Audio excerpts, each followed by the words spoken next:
we already hear that the protest at the National Assembly is heating up. I understand Peter Obi is also there. However, in the lead up to this protest, Senate President Akpabio over the weekend fired back at critics of the ongoing Electoral Act amendment, accusing some civil society organizations and commentators of abusing the National Assembly without understanding the lawmaking process. He spoke on Saturday at the launch of The Burdens of Legislators in Nigeria, a book by former Senator Bob, and Akpabio warned that premature judgments by outsiders were undermining democracy. He described some critics as mouth legislators, urging them to contest elections if they wish to engage in lawmaking rather than merely criticize from television studios. Our television studios have suffered. Let's take a look at what he had to say. Electoral Act amendment that is incompleted. We have not completed it, but they are already on television. You see all sort of panels because they don't understand lawmaking. They don't even know that even the one in the Senate is not completed until we look at the votes and proceedings. So when we bring out the votes and proceedings, any senator has a right to rise up and say on clause 3, this was what we agreed upon. And if those who are recording through the verbatim recorder disagree or agree, we amend it before we approve the votes and proceedings. That is the only time you can now talk about what the Senate has done or what the Senate has not done. But already people are on television abusing the Senate, talking about the Senate, even when what we did has not yet been approved by the same Senate. Our television studios are the problem, apparently, and I wonder what you would have to say about the gathering that's growing right now outside the National Assembly.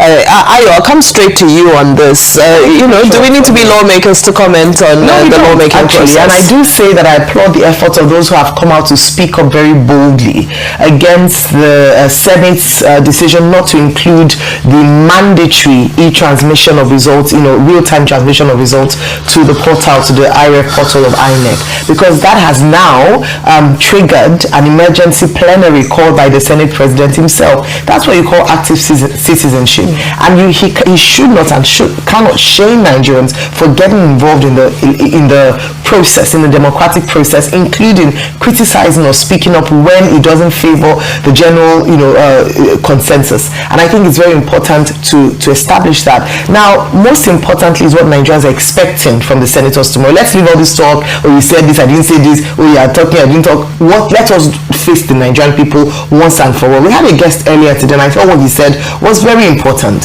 Some of the things that we expect is that we don't want voice votes anymore. It's high time Nigerians began to see how their representatives vote on the floor. Let us see which senator is for, which senator is against. Don't forget that the minority caucus of the Senate came out themselves on these platforms to also speak against the proceedings in the Senate. How do we have robust democracy if we don't have an active citizenry who are involved in the process, whether or not they have the information that is regarded? Yes, I believe that everyone should get educated, but it's also important to ensure that voices are not silenced, and where there's displeasure, people feel free enough to express themselves, and that actually triggers action from representatives, as we've now seen. But the most important thing is what happens post tomorrow. Will they reverse themselves? Yes. What's going to happen with regards to the Electoral Amendment Act of 2026? What are they going to put the people first, not their personal interest or party politics? That's the most important thing for Nigerians at this point. Yep, that's it. Everybody's voice matters. We have so much to get through today. I'm going to quickly fly through to our next story, which takes us to Rivers State. As a minister of the Federal Capital Territory, Wike had a busy weekend in his home state of Rivers State, where he commissioned the Renewed Hope headquarters as well as a radio station, Majority FM, by the Rivers State Renewed Hope ambassadors in Port Harcourt. He used this opportunity to pass a spiritual message to his detractors about the fate of those who indulge in the act of betrayal. And I say today, being 7th of February, whoever is watching this program, whether you're a senator, whether a H0t member, whether you're a minister, or whether you're a governor, and you support betrayers, people continue to betray you in life. Let me me say it again. Whether you're a senator, whether you're a member of House of Representatives, whether you're a minister, and whether you're a governor, you sit down and support those who betray. Betrayal is your portion. Betrayal is your portion. All right, well, the commission projects and spiritual ministrations were not the only talk of the town in Port Harcourt this weekend. Citizens were left in awe as videos of a motorcade allegedly belonging to the minister went viral over the weekend.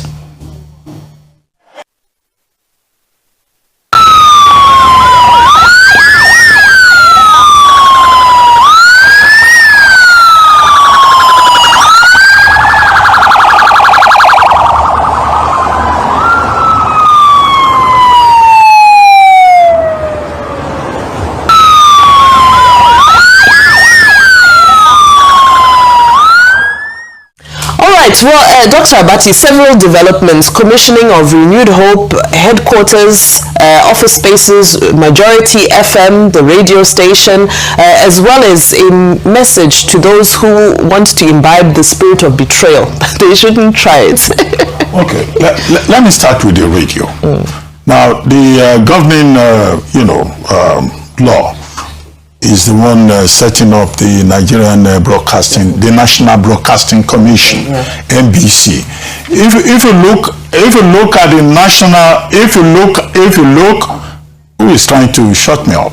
If you look at the National Broadcasting Code, now the National Broadcasting Code of Nigeria does not make room for you to register a radio station that is partisan or that is owned by a political party. So to say that Majority FM will be stationed at the campaign unit of the Renewed Hope agenda and will be taking messages from 666 units in Rivers State, that in itself is a problem, because you cannot have a radio station that is so openly partisan. Now, as reference, I would like people to read Mr. Dare Babarisa's book, House of War, 2003, I think that was when it was published, when Mr. Babarisa was a reporter in Ondo State, in Akure, and he was reporting the crisis in Ondo State in, I think, the 1983 election. The federal government had its own radio. The state government had its own radio. This was during the Omobori War, and they were using radio to inflame passions to cause crisis. Now, people should also read the media. And the Rwandan genocide, I think by Alan Thompson, edited by Alan Thompson. How radio was used, the media was used to cause problems in Rwanda at that time. That is why it is dangerous to have any radio station owned by whoever in this country that is political. Now the second issue is Minister Wike is now talking about a radio station. I mean, he has a job in Abuja as Minister of the Federal Republic. You may also say that it's a conflict of interest. If he wants to be actively involved in the running of a radio station, how does that affect his work in Abuja? However, the main summary, the one I'm concerned about, is about giving licenses to media houses that will be used strictly for political purposes. And I've given academic references in that regard to show that there is a danger there. So NBC has an option to withdraw the license of that openly partisan Majority FM. Which is real quickly on betrayal. It takes a betrayal to know a betrayal. On that poet.